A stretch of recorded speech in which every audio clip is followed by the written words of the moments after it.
여기까지가 우리 숙제 범위입니다. 16일차까지. 16일차. 그러면 어디부터죠? 지난번 2주차 숙제인 9일차 뒤에 이제 긴 지문 실전이라고 하는 파트가 이번 숙제 범위 시작이거든요. 여기까지인 거예요. 쭉 지나서 16일차 여기까지. 분량이 조금씩 늘어난다라는 생각을 하셨다면 정답이죠. 그런 거 없지 뭐. 대신 우리에게 희망이 있잖아. 그 뒤를 봐. 헉, 얼마 안 되죠. 게다가 누가 아시나요? 학원 방학을 냈지? 몰라. 이렇게 중요한 걸 몰랐어? 세상에. 너는 방학이 별로 중요하지 않구나. 난 존나 소중한데? 존나 소중해. 네.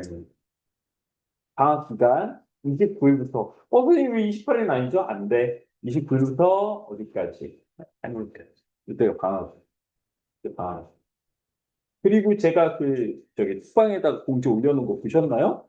28일에, 우리 수업도 있는데, 그, 건평점에서 그 선배와의 대화 간담회 하잖아요.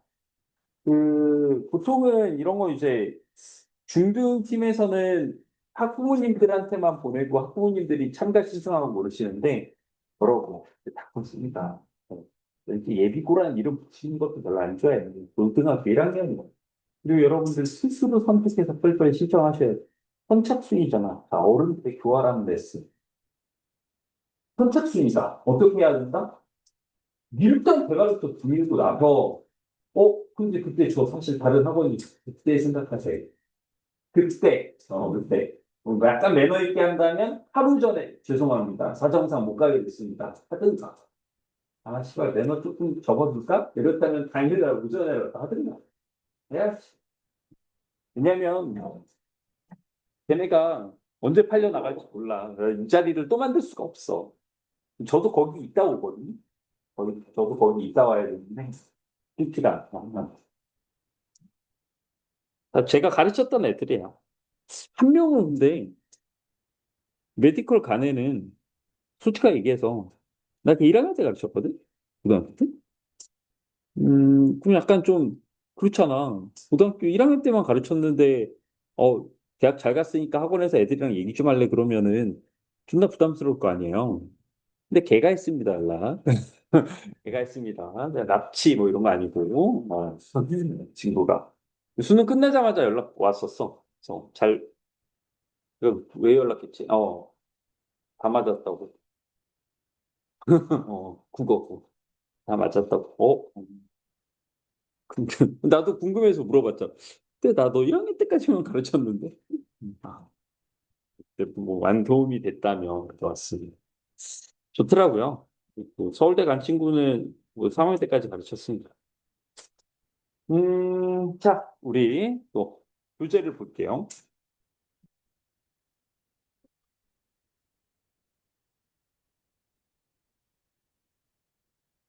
뭐부터 시작할 거냐면, 이번에는 독서부터 하도록 할 겁니다.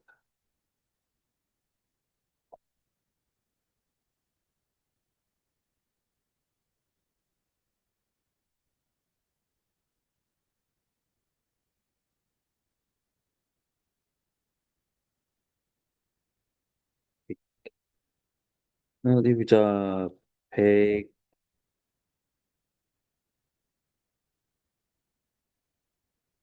114페이지예요. 114페이지.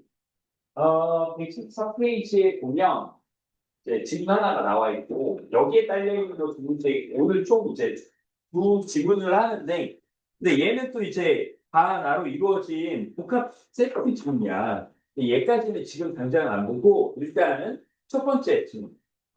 이 첫 번째 지문에 지금 문제 두 개 걸려 있거든요. 요거 지금 여러분들 읽고 풀어보세요. 두 문제까지, 두 문제 푸는 거예요, 두 문제.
1분 뒤에 같이 보도록 하겠습니다.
자, 그러면 같이 보실까요?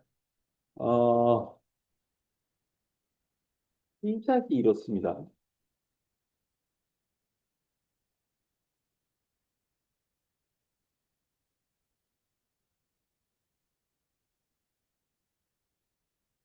자, 20세기 사회 철학자 노지가 어쩌고저쩌고로 시작하는데, 사실 요 글은 일반적으로 우리가 모의고사에서 보는 형태는 아닙니다. 왜 그러냐면, 얘 때문이죠.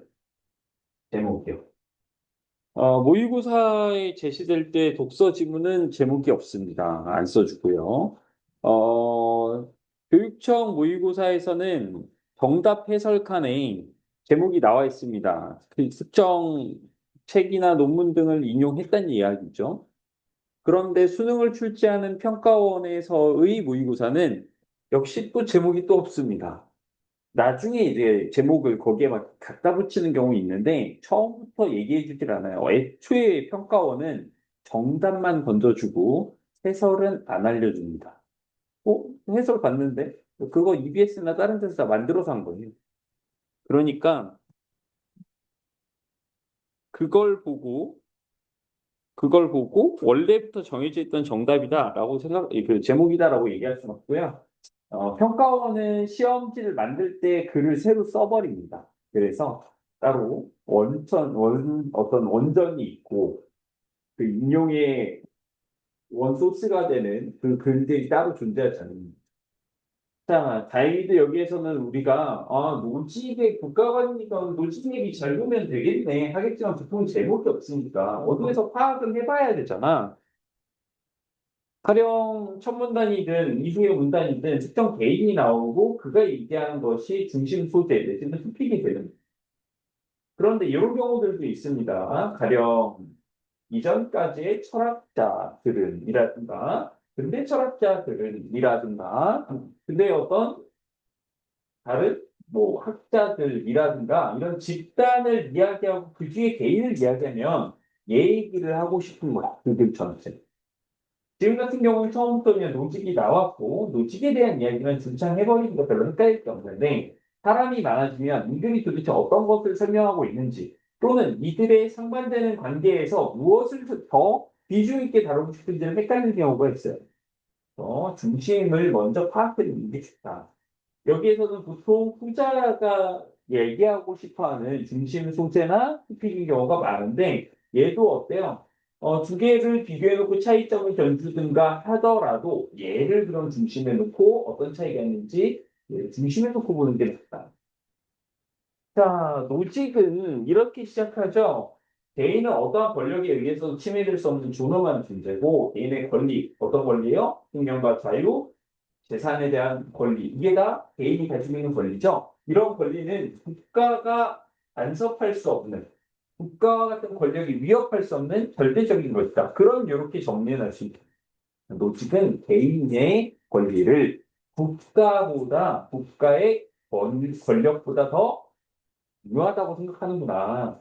그래서 그는 자신의 책에서 자연 상태부터 최소 국가에 이르는 일련의 과정, 그러니까 이렇게 시작해서 이 사람이 추구하는 궁극적인 방향까지 이 과정을 통해서 뭘 보여주고 싶다. 가장 정당한 국가가 뭔지, 무엇이 가장 훌륭한 국가의 모습인지를 보여주고 싶다. 이게 첫 문단에서 우리가 살펴본 바입니다. 노직은요, 강제력의 독점과 모든 사람에 대한 보호 서비스라는 두 가지 조건을 갖추어야 국가라고 봤어요. 그러니까 여러분, 여기에서 둘 중에 하나라도 빠지면 국가가 아니라고 본 거죠. 그리고 둘 다 갖추고 있으면 그때는 또 국가란 말을 쓸 수 있다라는 거예요. 자, 강제력의 독점이라고 했는데 강제력은 뭐다? 권력. 자, 그리고 나서 또 언급되는 게 뭐야? 이 시작점이 자연 상태예요. 여러분, 자연 상태에 대해서 배우셨나요? 사회계약론을 중학교 때 배우나요? 오, 좋습니다. 그러면은 로크, 폭스, 루소 이런 것들 배우는 거예요? 까지는 아니고 사회계약설의 전반적인 내용들 배우시나요? 폭스라는 사람이 이야기할 때 보통 자연 상태, 자연 상태가 뭐야? 홉스는 이걸 만인에 대한 만인의 투쟁이라는 표현을 써서 얘기를 했어요. 가상적 개념인데 국가라고 하는 것, 법이라고 하는 것, 이러한 사회 시스템이 전혀 갖추어져 있지 않은 그런 상태를 자연 상태라고 이야기했습니다. 그러면 이 상태에서 모든 권력과 권위는 개인에게 유속되어 있어요. 국가 같은 게 따로 없으니까, 법도 따로 없습니다. 그러면 어떻게? 아, 내가 이게 너무 탐나는 거야. 귤을 먹어보니까 너무 맛있는 거지. 그래서 내가 얘한테 귤을 싹 다 뺏어버려. 자연 상태에서 이거 돼요, 안 돼요? 돼요. 왜? 법이 없으니까. 법이 없으니까. 이게 가능한. 대신 내가 자다가 제가 불 들고 와서 내 대가리 깨도 할 말이 없다는 거. 네가 나의 소중한 귤을 가져가? 걸음이 되라. 그래도 할 말이 없다. 즉, 자연 상태에서 개인 간의 분쟁이 발생할 수 있고요. 타인에 의해서 권리의 침해 있을 수도 있죠. 이거는 저도 침해한 거예요. 이 사람의 재산을 침해한 거고, 얘는 내 생명권을 침해한 거고. 자, 그러면 어떻게 살아? 대가리 깨질까 봐 이거 어떻게 사니? 보호협회를 결성하고 협동을 통해서 서로를 보호해 줍니다. 야밤에 동굴로 들어와서 대가리 깨면 안 된다. 막는 거. 너 어디가? 머리깨로 안 돼. 이렇게 막아주는 거예요. 그 문제는 뭐냐? 막아주는 사람이 밤을 새야 되는 게 문제인 거예요. 힘들어 죽겠다. 그냥 못하겠다. 자원봉사로 어떻게 밤을 계속 씁니까? 못해. 돈 받아요. 이게 상업적 보호협회가 되는 거죠. 돈을 받아서 그 사람을 지켜주는 거니까 누구만 지켜준다? 돈을 낸 사람만 지켜준다. 상업적 보호. 예약 당사자들만 보호하는 거죠. 독과점이란 말도 참고로 알아두시면 좋은데, 자, 이렇게 상업적 보호협회들이 여러 개 생겨나다 보면 그 중에서 힘이 센, 아무래도 시장 전체를 좀 지배하는 그런 곳이 생길 것이고, 그것을 뭐라고 하냐? 네, 지배적 보호협회, 과점의 형태를 보여주겠죠. 그런데 아직 권력을 독점하고 있는 건 아니에요. 아까 국가가 가지고 있는 두 가지 요소 뭐였다? 음, 그렇지. 강제성이 있어야 되고, 관계력을 독점해야 되고, 또 하나가 보호해줘야 되는 거죠. 보호는 되는데 독점이 안 됐어. 그래서 아직까지는 여기다가 몰아쓴 거야. 보호협회라고 얘기하고 국가를 몰아쓴 거야. 조직은 이거는 인정할 수가 없다는 거야. 그런데 한 협회가 권력의 독점을 주장하며 사법 조직을 설립했어요. 그럼 독점가 지금 요건은 충족됐어. 명목상 요건은 충족된 거야. 보호는 이미 하고 있었고, 한 곳에서 권력의 독점을 주장한 곳이 있으니까, 권력의 독점? 그럼 이제 국가라고 이름을 붙인 거야. 극소국가부터는 국가라고 이름을 붙인 거야. 그런데 권력의 독점이라는 요건은 충족하지만, 뭐가 있냐? 아직도 비용 부담하는 사람만 도와준다. 돈 내지 않으면 안 지켜준다. 그러니까 아직 국가가 아니야. 아직 국가가 아니야. 뭐가 돼야 진정한 의미의 국가다? 거주하는 모든 이들에게 보호를 제공한다는 거야. 여러분들 법의 보호를 받고 있나요? 치안 서비스, 안보 서비스를 받고 있어요? 받고 있죠. 세금은 얼마 내세요? 오, 날먹 중이야? 그렇습니다. 아, 아닐 수도 있다. 술, 담배 하는 사람은 음, 술, 술 마시고 담배 많이 피는 친구, 고마워.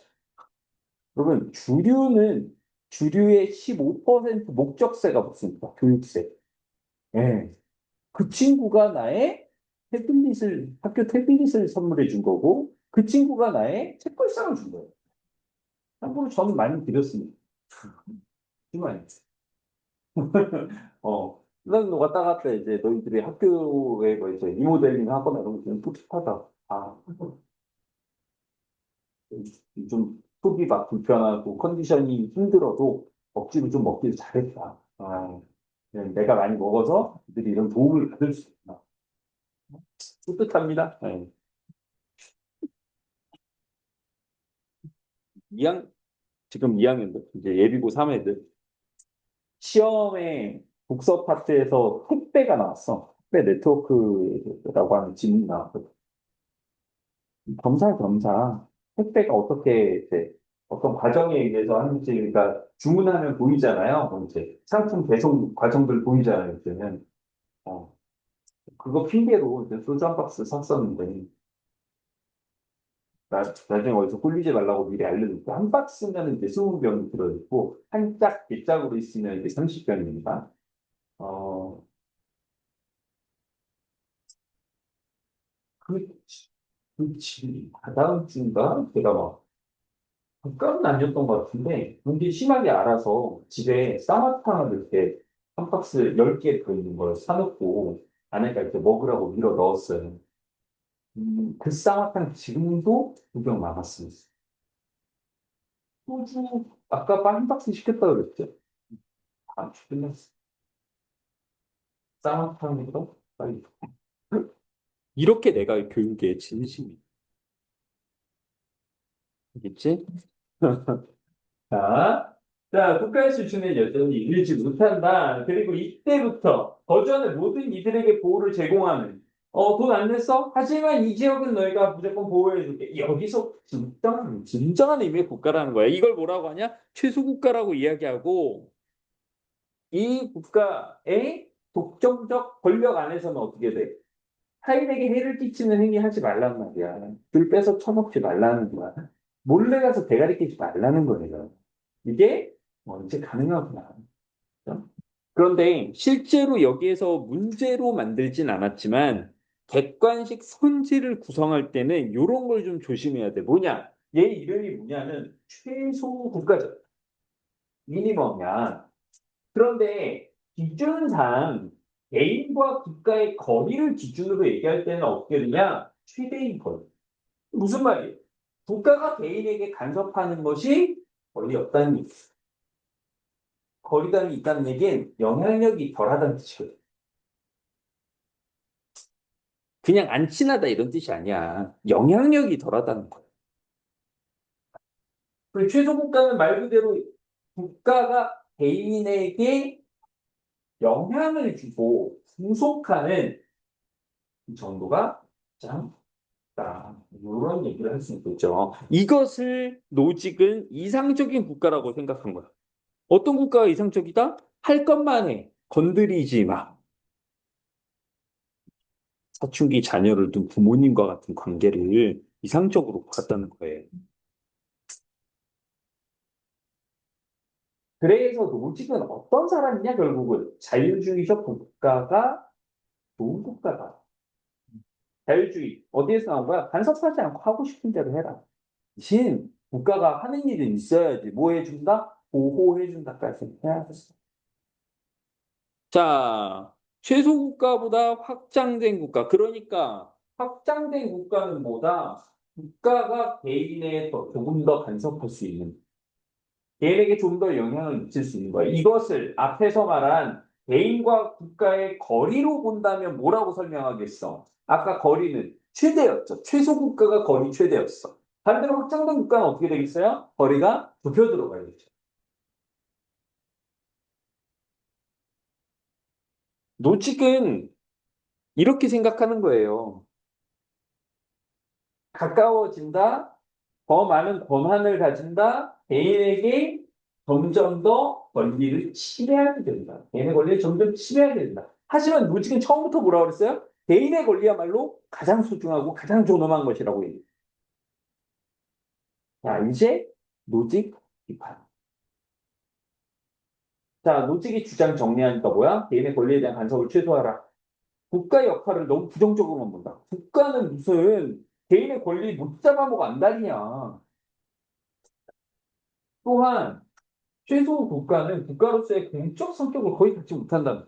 국가라고 하는 것은 하나의 공동체고 공동체가 가지고 있는 어떤 공동선의 추구라든가 새로운 이념의 실현이라든가 이런 것들도 있을 수 있는데 그런 거 싹 무시하고 그냥 뭐라고 생각하는 거야 아직도 사적 협회, 그 협회에 불과하도록 불과하는 것처럼 생각을 한다는 거지.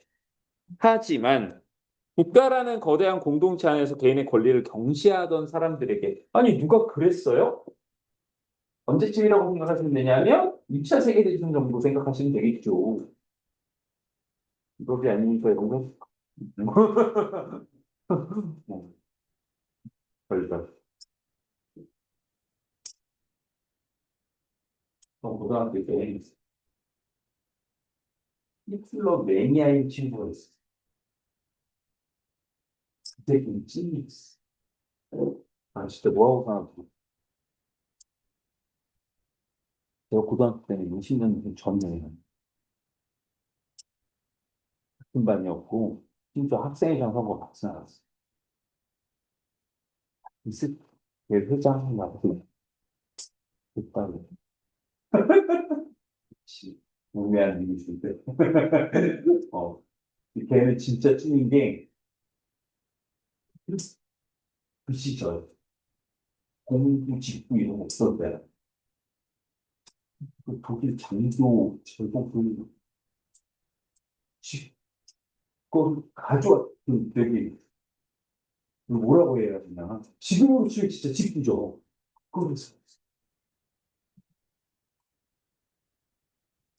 이거 독일이 아니야 진짜. 되게 웃긴 거 뭐냐면 그래도 서울 친구들 우리 좀 비슷하고 그러니까 같은 후보 나왔을 거 아니야. 알면 알수록 정신없는. 그 마치 보드게임장 아니 그때 이제 보드게임가 되게 유행이었거든. PC방도 있구나. 보드게임한테 또 전기게임 비슷한 것도 했어요. 걔가 이제 너무 웃긴데. 왜냐면 제가 그거 이제 보드게임은 이제 다 계산하고 이제 나가는데 자꾸 전쟁 찬양자가 돼 있어. 이미 있을 때는 전쟁 찬양자. 전쟁이 인류를 발전시키고 강하게 만들고 이런 일을 한다고. 이거 약간 무슨 만화에서 보는 있잖아. 전쟁이 좋다. 얘처럼 지금 막 거의 발작 상태인 거야. 웃긴 거 뭐냐면 저희 때는 지금 이제 팝시잖아요. 여러분 체력 측정하고 있잖아. 팝스 중국 왜 기억이 안 나는데 이렇게 오락가락 뛰는 거 이렇게 팝스에 혈액 팩이 있나요? 아니 없어졌어요? 팝버리가 없죠. 근데 뭐 하냐면 악력 측정이야. 또 뭐야? 윗몸도 이렇게 있구나. 우리 때는 그게 이제 팝스가 아니라 체력장이라고 그래서 뭐 혈액 팩이 이런 거 하는데 진짜 10개도 못한 거예요, 진짜. 이거 그게 뭐 오버랩 전쟁은 사람을 상하게 이 극도의 모습을 보라. 그 친구 덕에 인생 많이 알았습니다. 내 기억에 걔가 전북대 철학과인가 거기 간다고 그랬어. 예, 성적 맞춰서 이렇게 갔는데 공부도 잘 못했어. 그때는 이제 철학과가 점수가 이제 많이 낮을 때였고 그냥 어떻게 맞춰서 간다고 했던 거. 재미난 세상이죠? 자, 뒤로 보겠습니다. 3번 보시면 윗글에 대한 이해로 적절하지 않은 것은 정답 5번입니다. 요거는 정확히 이제 갈릴 수 있죠. 이 생명에 대한 권리랑 재산에 대한 권리 두 가지 다 개인의 권리고 이 둘 다 그놈하고 소중한 것이다. 그다음 요 뒤에 보시면 강제력의 독점과 모든 사람에 대한 보호 서비스. 오케이 오케이 이건 맞는 얘기란 말이야. 그런데 이거 이 지금 잘못 알았죠. 자연 상태는 어떤 상태예요? 만인에 대한 만인의 투쟁 상태, 법도 없고 아무것도 없다. 하지만 거기에서 개인의 권리 침해 일어날 수 있다. 아까 불 뺏어가고 대가리 깨지고 사랑위반이에요. 머리가 이렇게 많이 되죠? 자, 요게보다 개인의 권리가 침해받지 않는 이상적 상태? 아니, 침해받지 않는 이상적 상태를 만들 수 있는 건 어디부터야? 추수국가 가면서부터. 그러니까 노직이 생각하는 이상적인 상태는 요 정도고, 자연 상태는 아니야. 자, 지문이 하나 더 있는데 얘는 가, 나로 나뉘어져 있어요. 자, 요것도 한번 여러분들 풀어보겠습니다. 시작.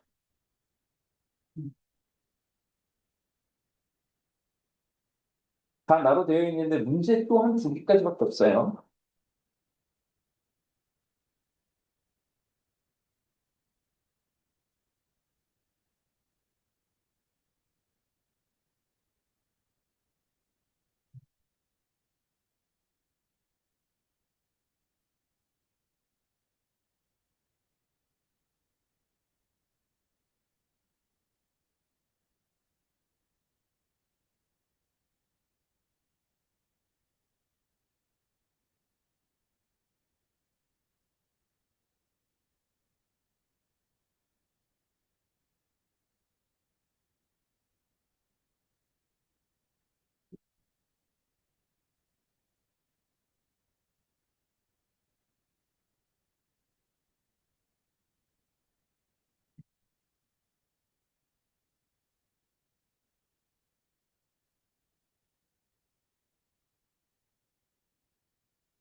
네, 1분 뒤에 보도록 하겠습니다.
같이 간단하게 살펴볼까요?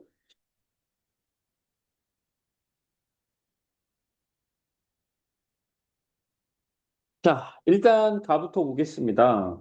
공공선택 이론이라는 게 뭐냐?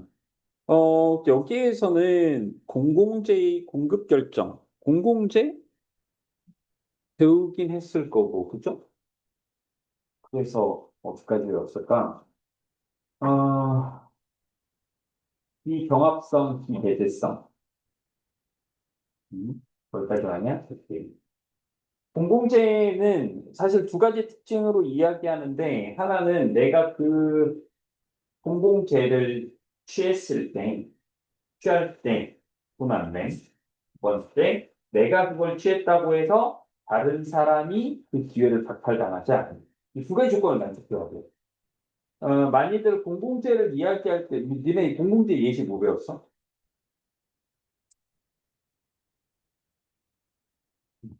아, 가상의 개념이었어? 공공재. 근데 공공재 얘기하면 보통 콸콸콸 나오는 물이라든가 아니면 공기 뭐 이런 거 생각하기도 하는데 아니에요, 그거는. 가령 물 같은 경우는 돈을 냅니다. 특히 식수 같은 건 돈을 내야 되니까. 공기는 그래도 내가 공기 마신다고 옆에 있는 애 질 식사하지 않는 걸 보면 맞는 거 아니냐 싶기도 공기 우리 마실 때 괜찮은 거 이게 우리가 마시는 거 정도를 얘기하지 말고 공장에서 매였는데 붓는다 이쪽으로 생각해 보면 이것도 경합성 그러니까 내가 공기에 깨끗한 공기를 취했을 때 다른 사람이 피해보는 일도 있어요. 사실 그러면 뭐냐 위에서 우리가 봤던 어떤 안보 내지는 치안 서비스 같은 게 대표적인 보이는 거예요. 앞에서 말한 물, 공기 이런 것들은 어디에 좀 가깝냐면 공유 자원의 의리에 좀 가까운데 뭐 지금 당장은 몰라도 될 것 같아요. 자, 공급 결정과 같은 공공 선택의 과정에서 개인의 선호가 사회 전체적인 선택으로 전환되는 과정, 뭔지 잘 와닿지 않을 수 있어요. 근데 개인의 선호는 뭐냐면 가령 우리가 여기서 자, 우리 너무 늦은 시간 다들 고생하니까 치킨 먹을래? 아니면 피자 먹을래? 이렇게 고른다고 해봅시다. 서로 이제 갈릴 거 아니야. 이게 뭐야? 선호지. 그런데 선택을 해야 돼. 어떻게? 하나로만 시킬 거야. 그러면 과반수를 가지고 과반수의 원리로 우리가 하겠죠. 다수결의 원리를 통해서 고르고 선택하잖아. 이게 사회 전체적인 선택. 선호가 선택, 쟁점, 정치적 쟁점. 이게 바로 정치적 의사결정이고 얘가 어떠한 손익을 가지고 있는가를 분석하는 건데 뷰캐넌과 털록이라는 사람이 이렇게 얘기했어요. 두 가지 개념을 가지고 왔습니다. 어떤 거요? 의사결정 비용과 외부 비용이죠. 비용이란 말은 무조건 마이너스를 얘기하는 거예요. 무조건 마이너스야. 바꿔 이야기하면 뭐겠어? 비용이 적으면 적을수록 이익이 커진다라고 바꿔 말해도 됩니다. 자, 의사결정 비용이란 합의를 이끌어내는데 필요한 시간과 노력이다. 음, 얘들아, 오늘 좀 진도 나갈 게 많아서 그런데 평소보다 한 시간만 더 하자. 뭐 싫어요, 씨발. 그쵸? 네, 다들 힘들고 그러니까 한 시간 가는 것도 좀 괴롭잖아. 그러면 10만 원씩 더 줘. 할래? 좋았어. 일찍 끝낼 거야? 아니, 이게 바로 의사결정 비용이라서. 처음에 다 찬성 안 했잖아, 솔직히라. 씨발, 싫어요. 왜 이랬는데. 만 원? 싸다. 근데, 어때? 됐죠? 됐죠? 그러니까 찬성을 만들기 위한 비용이 일단 그게 뭐야? 의사결정 비용. 찬성을 만들기 위한 비용이니까 여러분 찬성이 많아지면 많아야 결정이 되는 거라면 그럼 점점 더 의사결정 비용은 늘어나겠죠. 그럼 의사결정 비용이 최대치가 되는 순간 어떻게 되겠어요? 만장일치. 만장. 이게 뭐 문제 풀 때 나왔죠? 만장일치. 아, 나 그거 까먹었어. 삼국시대에 보면 만장일치 하는 애들 있지 않니? 걔네들 뭐 신라, 화백기 얘네들 아닌 것 같고 신라는 약간 국밥들이라 또 나은 것 같아. 느낌 보면 약간 고구려 형님들 같은데 아싸한 게 만장일치제 있잖아. 다이다이 깨자. 찬성 안 나오면 뭐 다이다이 깨야겠지. 뭐 그런 게 이제 만장일치는 모두의 합의니까 제일 좋지만 아까 말한 것처럼 힘들지. 힘들지. 니네 좀 쉬웠어. 10만 원 정도니까. 어렵진 않았어. 자, 외부 비용은 뭐예요? 다른 사람의 행동의 결과로 인해 개인이 감수해야 하는 비용이다. 얘들아, 다시 한번 물어볼게. 1시간 더 할 거야. 자, 5천 원 줄게. 3? 5천 골라놨어. 아니, 왜냐면 일단, 네. 뭐 너무 늦은 시간이죠. 그치? 여러분들 야간에 할 일이 있겠죠? 그래서 안 되겠지. 근데 그 중에 한 명이 5천 원면 그거냐? 덜컥! 나 혼자 안 된다. 그랬어. 왜? 이러다가 파트 나오고 5천 원, 그러니까 5천 원이라도 받았어야지 놈들아 막 했을 거 아니야. 그러니까 나 외에 다른 사람의 의견이 많아서 그걸로 채택됐을 때 난 속상하잖아요. 그게 이제 외국인인 거. 네. 그 속상한 사람이 많으면 그 외국 비용이 크겠죠. 즉 반대가 많을수록 이건 크고 바꿔 이야기하면 찬성이 많을 때 얘는 감소하게 됩니다. 그래서 정리하면 결국 이 얘기죠. 예, 의사결정 비용이라는 건 찬성이 많아지는 것에 비례하고 외부 비용은 찬성 감소분에 비례한다. 뒤로 가볼게요. 귀찮은데 그림부터 보겠습니다. 그림이 여러분들 본문에 끼워져서 나오면 아주 고마워해야 합니다. 여러분들이 보게 되는 독서지문은 대부분 설명문이고 설명문은 말하자면 설명서 같은 거. 그 설명서에 그림이 들어있다? 꿀인 거예요. 어, 거기에 나와 있는 그림은 특히 학년을 넘어갈수록 별 도움이 안 되는 경우들이 많아요. 근데 본문에 나와 있는 그림은 무조건 설명문줄. 그림을 왜 넣어주냐? 얘네들 글만 쓰면 빡통도 이해 못할 것 같은데 이 생각으로 난이도 조절할 때 넣어주는 거야. 다만 이 친구들이 자꾸 그림이나 그래프를 발작하는 경우가 있어요. 근데 그러면 안 된다. 그림이 나왔을 때 오히려 기뻐해야 되는 데다가 그림이 나오면 꼭 해야 되는 건 뭐냐? 글로써 확인하고 점검해야 돼. 왜 이 그림이 이렇게 나왔는지는 글로 설명을 이미 해줬을 거거든? 그리고 두 개를 맞춰가야 된다는 거야. 이 그림은 어떤 거예요? 자, 참성자의 비율이 늘어날수록 올라가는 이 비례하는 관계의 비용은 뭐야? 인사 결정 비용이야. 아까 기억하시죠? 퍼센트 어떤 거? 그럼 반비례하는 게 뭐였어요? 외부 비용이죠. 근데 외부 비용이나 의사결정 비용이나 다 비용이죠. 많으면 손해, 적어야 이익이다. 그 두 개를 합친 게 바로 지금 전체 비용으로서 나와 있는 이선인 거죠.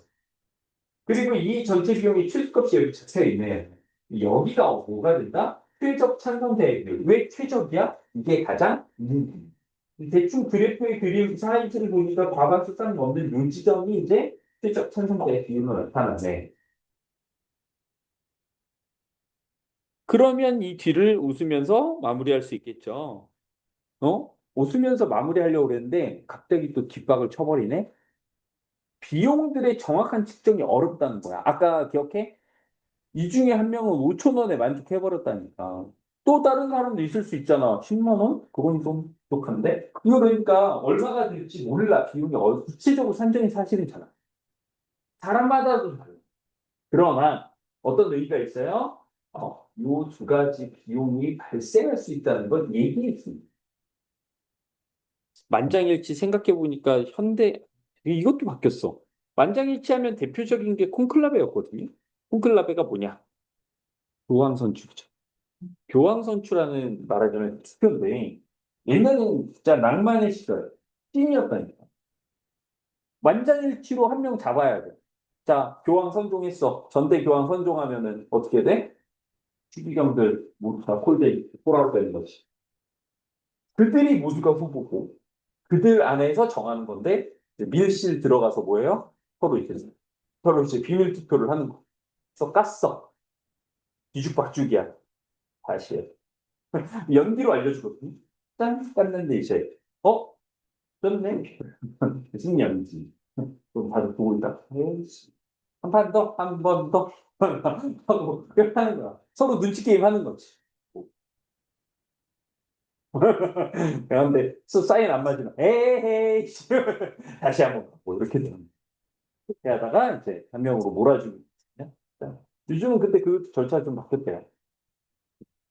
전대 요번이라고 하기엔 재작년이었나?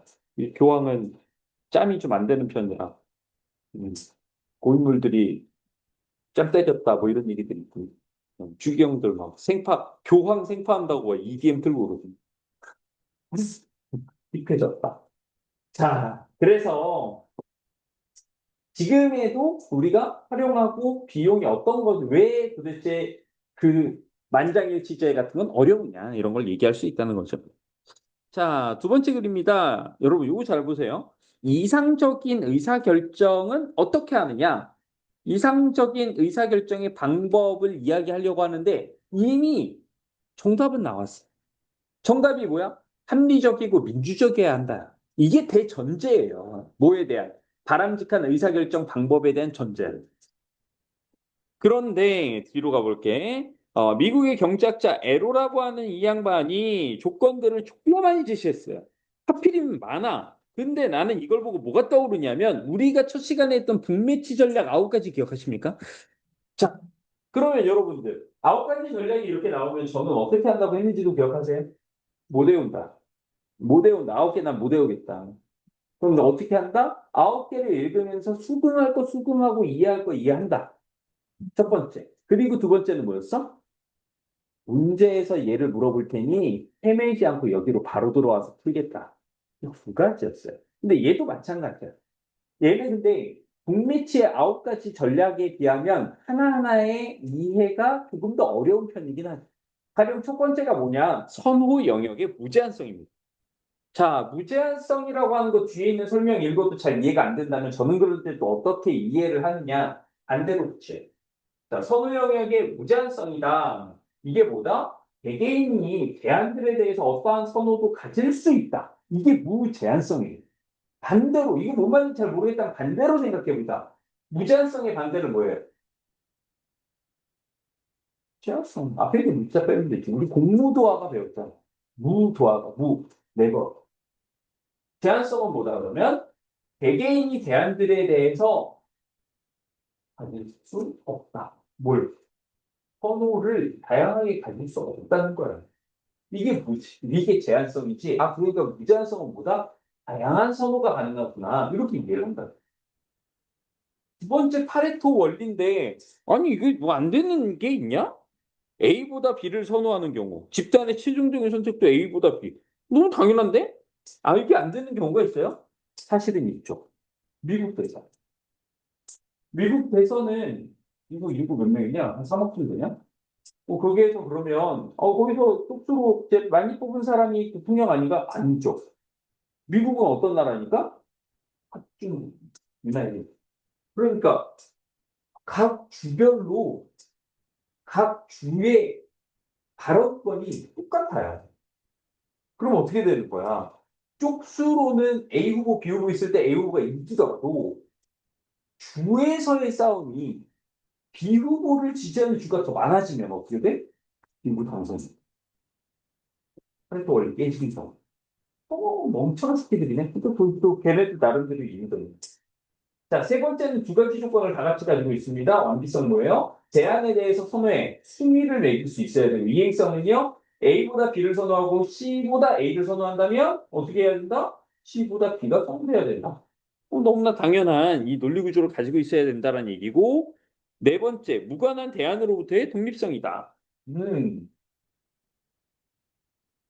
짜장면, 짬뽕. 뭐 먹을 거야? 난 짬뽕인데? 자, 그러면 짜장면, 짬뽕, 볶음밥. 뭐 먹을 거야? 짜장면. 미친놈아. 뭐야, 이거? 왜 이러는 거야? 근데 이러면 안 된다는 거야. 아니, 근데 개인은 그런 선택을 할 수가 있지. 왠지 볶음밥을 듣자마자, 이렇게 넘어갈 수도 있지. 하지만, 바람직한, 즉, 위에서 말했던 뭐야? 합리적이고 민주적인 의사결정 방법은 아니라는 거지. 다섯 번째가 뭐야? 비독재성. 한 명이 나머지 의견보다 더 강한 영향력을 가지고 있으면 안 된다는 건데, 자, 이거에 대해서 우리가 고민할 필요는 사실은 없다. 에로 형님이 알아서 해줬다. 뭐, 사회 구성원의 숫자가 2명 이상이고, 선택 가능한 대안의 숫자가 3개 이상인 경우. 야, 솔직히, 이 조건을 충족 안 하면 솔직히 의사결정이라고 할 수가 있냐? 사회 구성원의 숫자가 2명 이상이 아니면 문제. 한 명이잖아. 대안의 숫자가 3개 이상이 아니면 2개다. 한 명이 2개 고르는 거 외에는 이 조건들은 충족할 수 없다. 5개 모두를 충족할 수 없다는 거예요. 유일한 방법이 뭐래? 독재다. 일사를 모두 충족하는 유일한 방법이 독재인데. 근데 독재는 5번째 요건이니까 어떻게 된다? 함께 성립할 수 없는 모순이 발생해서 문제를 잡는다. 아, 이것도 뒤통수네. 이 글도 뒤통수야. 기껏 앞에서 뭐 얘기했어요? 바람직한 방법 5가지. 이렇게 얘기해놓고, 응, 한꺼번엔 안 돼. 이게 뭐야? 이게 뭐야? 그래서 쓸데없는 거냐? 아니라는 거지. 뭐다? 문제가 있으니까 뭐 재판 처벌이자 이 뜻이 아니고 뭐예요? 다른 대안으로 존중해줘야 돼. 사실은 결론은 뭐가 나있어? 우리가 맨날 배우던 뭐 다수결의 원리. 어쩔 수 없죠? 다수결의 원리인데 항상 같이 나오는 게 뭐였어요? 소수 의견 존중 우위. 그걸 조금 더 복잡하고 어려운 방식으로 설명해 주는 겁니다. 그럼 이제 문제를 볼까요? 5번. 정답 3번이죠. 외부 비용은 같이 감소하게 되지. 찬성자 비율이 높았죠. 아까 봤던 반비례 그래프였으니까. 그리고 6번 만장일치제 나왔습니다. 나왔어요. 근데 만장일치제의 방식. 아니, 당연히 이게 가장 바람직할 수 있지. 가장 바람직할 수 있어. 반대가 없잖아. 모두가 다 찬성하게 되잖아. 다 좋아하는 결정을 한다는 거잖아. 얼마나 좋아. 하지만 전원의 합의를 이끌어내면 힘들잖아. 그리고 또 뭐가 있어? 다른 의견이 있을 경우 만장일치 제도는 선호를 결정할 수 없다. 아, 선호를 결정할 수 없구나. 이에 해당하는 거. 앞에 거는 좀 쉽게 잡았을 거예요. A는 뭐야? 찬성표의 비율이 가장 높아? 의사결정 비용이 최대구나. 그 다음에 얘는 뭐야? 선호 순위를 결정하지 못한다고 했어? 위에 정확하게 그대로 나와 있는 표현? 완비성. 정답이 2번입니다.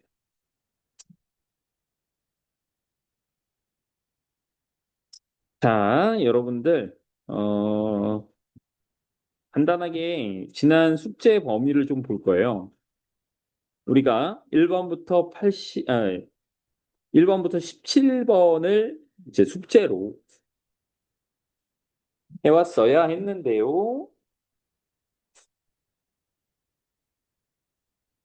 우리가 또 서로 아직 그렇게 안 친해서 겐톡이 별로 없잖니? 우리 겐톡들 좀 해볼까? 채점들 해오셨나요? 이거 맨 뒤에 보면은 그 정답 있잖아. 기회를 줄게. 안 하신 분들은 지금 채점하시고요. 채점하신 분들 그리고 안 하신 분들 채점하고 나서 뭐 해야 되냐? 또한 겐톡으로 틀린 문항의 번호를 보고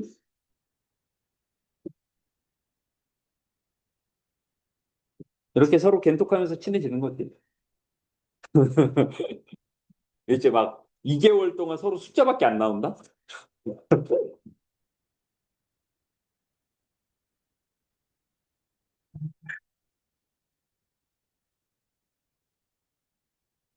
요 기본 문제 있죠? 1번부터 11번. 아, 설렌다. 그런 거 오겠지? 다 맞았습니다. 틀린 게 없습니다.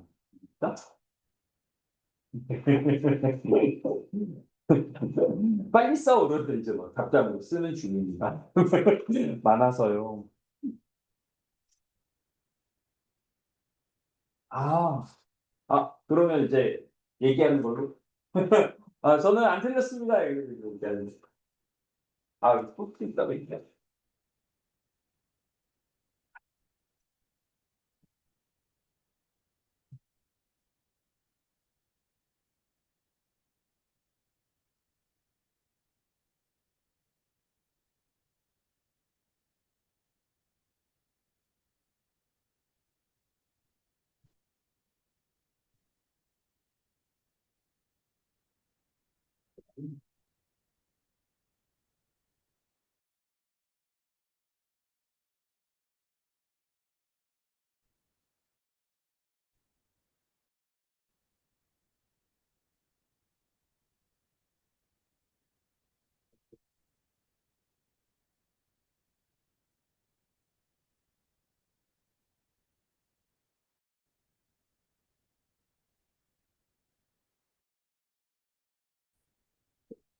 아니, 그거 학원 살림 꼬라지가 여기 포스트잇이 하나도 없어. 어려웠네. 네, 친구가. 아, 따뜻하구나.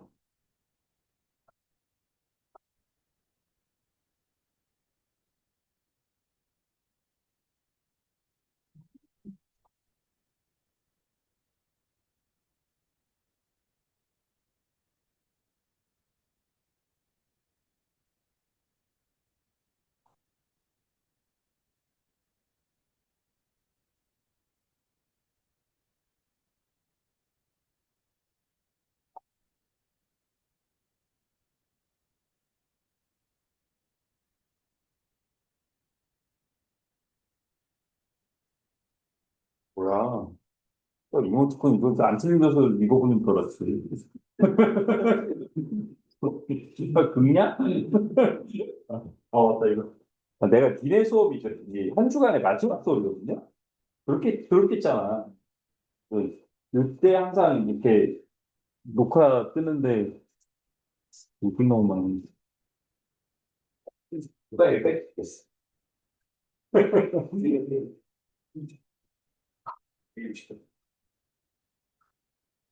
하나 더 있니?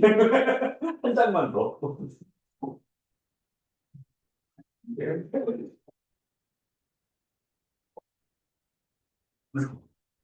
여기다 써서 나갈게요.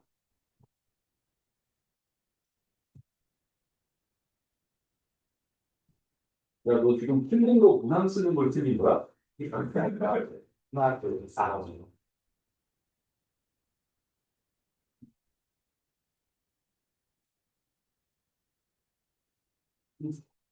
네. 됐어? 네. 아우. 우리 서로 친해지면 뭐 롤링페이퍼 한번 할까, 이걸로? 틀린 거가 롤로 접고.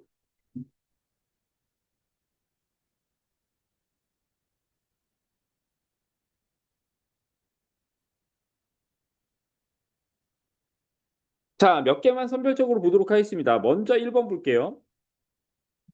가와 나에 대한 설명인데, 안 돼. 뭐가 안 돼? 1번의 대조적 이미지 안 돼. 대조적 이미지가 나오려면, 자, 이미지. 이거 이제 뭐야? 심상정. 이거 뭐 색채 대비가 이루어지든 아니면은 서로 뭐 상승과 하강이든 이러한 우리가 감각으로 파악할 수 있는 반대되는 게 있어야 되는데 그게 없고요. 자, 가는요 독백적 어조를 통해 안 돼. 왜 안 되냐? 님한테 하는 얘기잖아. 근데 님이 대답은 없죠. 그러면 우리는 뭐라고 이야기하냐? 말 건네는 방식이라고 이야기. 반어도 안 됩니다. 반어는 자신의 의도와 다르게 표현하는 거죠. 3번은 뭐야? 시상 전개 방식을 얘기했는데, 이거 더 기억하고 계시죠? 외부 세계, 꾀꼬리, 내면, 외로워, 선경후전. 감정이입은 안 돼요. 왜? 감정이입하면 어떻게 된다 그랬어? 나의 감정과 대상의 감정이 일치하게 된다 그랬지. 하지만 꾀꼬리는 존나 신나잖아. 5번. 서리적 표현 활용하여서 이건 안 돼. 서리적 표현은 둘 다 있죠. 서리적 표현이자 영탄적 표현이 다 있지만 현실 극복의지. 그래서 죽은 남편 살리기로 한 거예요? 안 돼요. 꾀꼬리 죽이고 전 부인 찾아가기로 했어? 그것도 안 돼. 자, 2번. 2번 보기 짜릿하죠? 이런 게 많이 나오지. 보기에서 지금 조금 더 폭넓은 해석의 가이드를 준 거야. 얘들아, 주신에서 주자 뭘까? 물.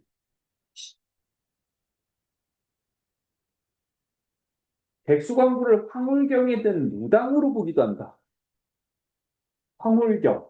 트랜스 상태라고 그러는데 보면 막 무속인들 이제 급한 한참 난리하다 이렇게 막 춤추다가 작두도 타고 막 이런 거 있죠? 그런 거예요, 그런 거. 이 작품은 열부. 열부 뭐야? 열부? 열려. 그러니까 남편을 끝까지 따르고 따라 죽기도 하는 그런 거죠. 평범한 부부의 일상의 부부가 가지게 되는 이 평범한 부부 맞냐? 이제 남편이 약간 알코올 중독인 것 같은데, 그 비극을 다룬 노래다. 이렇게 네 가지로 해석을 한다라고 했는데, 그 기준점들을 가지고 선지를 구분해내는 거예요. 악신, 저 악자는 뭘까? 저 음악이에요, 음악. 음. 그러니까, 아니, 술병 차서 주식이면 슬프다고 공후 연주하는 거는 음악의 신 악신이라고 볼 수도 있지 않겠느냐, 이런 거예요. 모두 다 신화적 세계라고 본다는. 나의 관점으로 해석하면 무속적 권능을 확인하려다가 죽어버린 경우. 이게 이제 지금 제가 참고로 써놓은 게 뭐냐면, 무녀도, 을화, 이거 다 저기 소설 제목입니다. 근데 거기에 보면 이런 장면이 나. 거기에 보면. 그 소설에 보면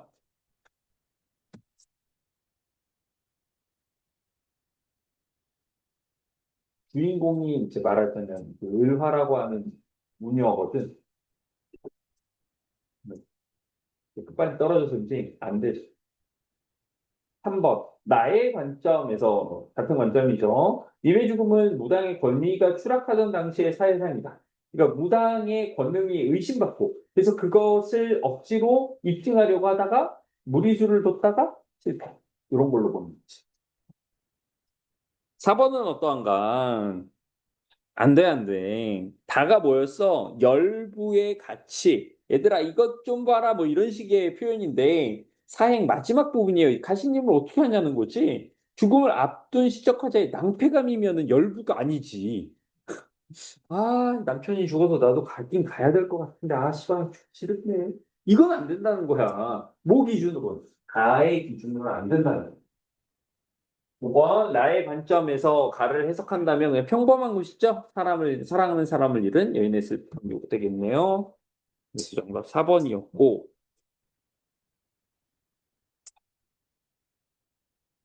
음, 그 다음에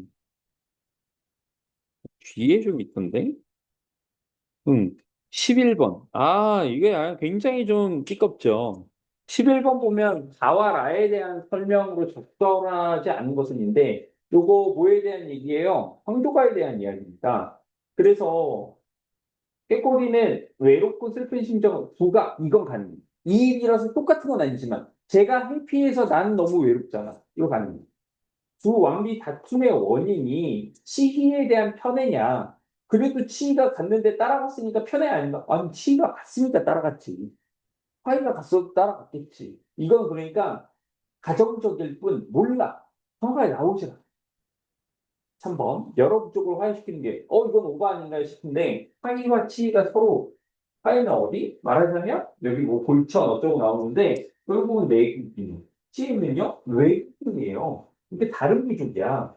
근데 요 둘을 화해시키는데 이 둘의 상징성이 있지 않겠느냐. 이거는 가능하다. 아내로부터 버림받은 남편의 슬픔 볼 수 있죠. 그리고 개인적 서정식 당연히 볼 수 있습니다. 선지 3번이 좀 까다롭고 헷갈리는 부분이었어요. 흠흠.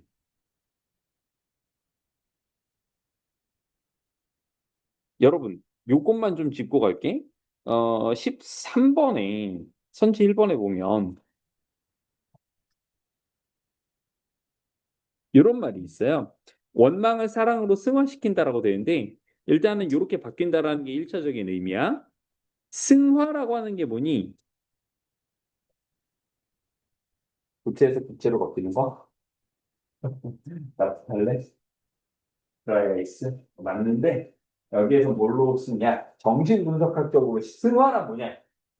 우리가 또 다음번에 또 배울 작품이 있어요. 승화는 안 좋았던 과거의 상처와 괴로움과 이런 부정적인 것들이 긍정적인 활동으로 그 활동의 동력으로 바뀌게 된 겁니다. 그래서 원망에서 사랑으로 바뀌는 것이 사실이라면 승화라는 표현도 괜찮아. 극복이라는 의미가 돼. 근데 이게 원망으로 시작한 게 아닙니다. 그래서 승화는 이렇게 쓰면 안 돼. 저는 약간 폭력적인 성향이 있는데 그 폭력적인 성향을 연쇄살인으로 승화했습니다. 안 된다고? 안 돼. 자, 그리고 여러분들 다음 숙제는 어디까지냐? 너무 재밌겠죠? 다음 숙제 86쪽까지입니다. 오늘 해봐서 알겠지만 미리 이제 채점하고 그러고 와서 저한테 이제 오답을 얘기해 주시면 되는 거예요. 아시겠죠? 자, 숙제 뭐였어요? 86초까지 푸는 거, 그 다음에 독서 숙제 이렇게 하면 되고, 다음 주에는 문학 좀 먼저 시작하고, 뒤에 독서 조금 더 비중 있게 가도록 하겠습니다. 자, 여러분들, 늦은 시간까지 고생이 많았고요. 다음 주 이 시간에 또 뵙도록 하겠습니다. 끝.